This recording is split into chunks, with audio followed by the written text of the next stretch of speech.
Salut, c'est Steph, bienvenue dans cette nouvelle vidéo dans laquelle je vais vous montrer comment prendre le contrôle de vos HDRI. Et ça via deux méthodes. Donc ça va vous permettre dans une des méthodes d'associer une lumière de type Sun à votre HDRI, comme ça vous donne plus de contrôle sur la lumière que vous voulez créer. Et ça va vous permettre aussi de faire une rotation de votre HDRI pour pouvoir vraiment orienter la source de lumière. Voilà. Et la deuxième méthode va également vous permettre de faire une rotation, mais simplement autrement. Mais avant de commencer, je vous invite à suivre le lien qui est dans la description pour pouvoir télécharger gratuitement mon cadeau pour vous. C'est un pack de démarrage procédural dans lequel je vous offre une texture d'écaille pour que vous puissiez l'utiliser dans la création de vos matériaux procéduraux. Et je vous offre également un nœud qui va vous permettre d'enlever l'effet de répétition de toutes vos textures images. Voilà, donc le lien est en description. Voilà, sur ce, je vous embarque pour vous montrer ces deux astuces. Alors pour commencer, on va configurer un peu la scène comme d'habitude. Pour ça, veillez à bien être sur le moteur de rendu Cycle. Donc pour ça, vous pouvez aller dans Render Properties qui est ici. Et ici, au lieu de Eevee, vous activez bien Cycle si ce n'est pas déjà dessus. Et vous passez bien en GPU au lieu de CPU pour que ce soit votre carte graphique et non votre processeur qui gère l'affichage. Ok, donc on va devoir activer une petite extension pour pouvoir faire la suite. Donc pour ça, on va aller dans Edit Preferences.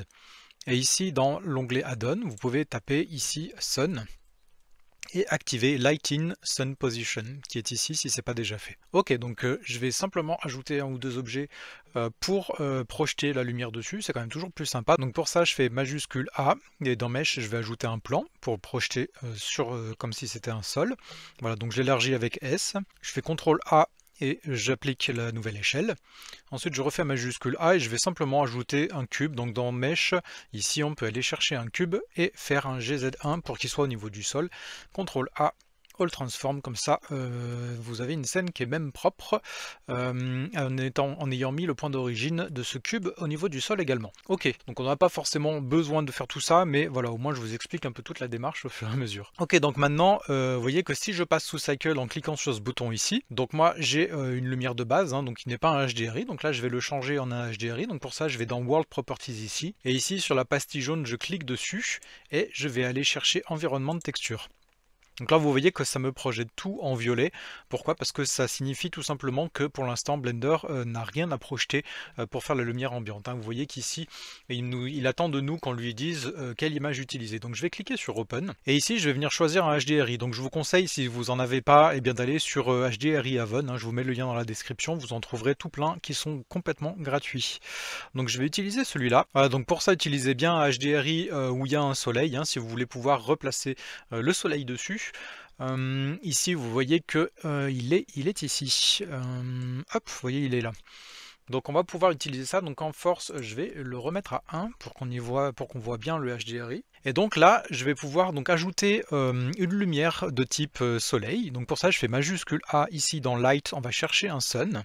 Et donc vous voyez, là je fais un petit GZ1 pour le monter. Et là vous voyez qu'on a bien un soleil ici. Donc maintenant, ce qu'on va pouvoir faire, c'est synchroniser en fait notre soleil avec le HDRI qui est derrière. Et donc pour ça, on va aller dans Sun Position ici. On va cliquer sur Sun plus HDRI. Ici, je vais pouvoir cliquer sur la petite pipette qui est là et aller recliquer sur l'objet de mon soleil qui est là. Donc là, vous voyez que ça me l'a déplacé. Et donc maintenant, je vais pouvoir cliquer sur Pick Sun in Viewport. Et là, maintenant, je dois placer. Vous voyez qu'il m'affiche mon HDRI à plat là. Et donc, je clique simplement sur l'emplacement du soleil sur le HDRI. Donc, il est ici. Je fais un clic gauche dessus. Et vous voyez qu'il m'a précisément synchronisé la position de mon Sun, donc de ma lampe ici, avec la position du HDRI. Et donc maintenant, je vais pouvoir régler ici deux choses principalement, donc la rotation de tout ça. Donc vous voyez que si je fais une rotation, ça change l'orientation du soleil qui est ici avec l'orientation du HDRI en même temps. Donc vous voyez que bon, ça a un petit temps de latence, mais vous voyez que ça fait bien ça et ça projette bien donc les ombres et la lumière en conséquence sur mes objets ici. Et je peux régler également la distance du soleil. Donc vous voyez, je peux l'éloigner ou le rapprocher comme je l'entends. Donc voilà, ça c'est pour la première méthode. Donc maintenant je vais vous montrer la deuxième méthode pour pouvoir prendre le contrôle de notre soleil. Pour ça, je resupprime le soleil qui est ici. Je me remets en normal ici. Je peux enlever ici le Sun. Voilà, donc je reviens avec juste l'affichage normal de mon HDRI. Je vais pouvoir passer sur l'espace de travail shading qui est ici. Voilà, je me remets sur Cycle. Et donc ici, au lieu de Object, je vais passer sur World. Et donc vous voyez que ici, en étant passé sur World, eh bien ça me met les réglages de mon HDRI qui est derrière. Donc je vais retrouver hop, le soleil hein, pour que ce soit plus sympa à voir. Donc vous voyez qu'on a l'image ici du HDRI, donc on retrouve le nœud où on a l'image, ici on a le fait que ce soit un arrière-plan, on peut régler la force, hein. Et maintenant on va pouvoir ajouter 2 nœuds avant notre image. Donc pour ça je fais majuscule A, dans Search je vais chercher un texture coordinate, donc je peux taper COO, et il me trouve texture coordinate, et je vais ajouter un nœud mapping. Donc je refais majuscule A, je tape mapping, je fais entrer.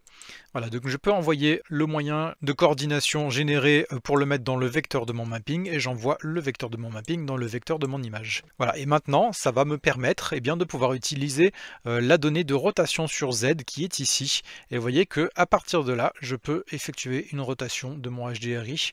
Et donc ça me permet bien d'orienter la lumière hein, qui est projetée sur ma scène. Voilà, et si vous voulez accéder à cette donnée là depuis le panneau des propriétés ici, et bien simplement vous voyez que dans l'onglet World Properties ici, vous avez ici un vecteur qui a été ajouté, hein, donc c'est le vecteur mapping qui est là. Donc on peut cliquer dessus ici et vous retrouvez ici la donnée de rotation sur Z hein, et de la même manière depuis ici vous pouvez effectuer cette rotation là et donc orienter votre lumière d'ambiance. Voilà, j'espère que cette vidéo vous a plu. Si c'est le cas, n'hésitez pas à me laisser un pouce vers le haut, à liker, partager et vous abonner si ce n'est pas fait. Et sur ce, je vous retrouve dans un prochain tuto.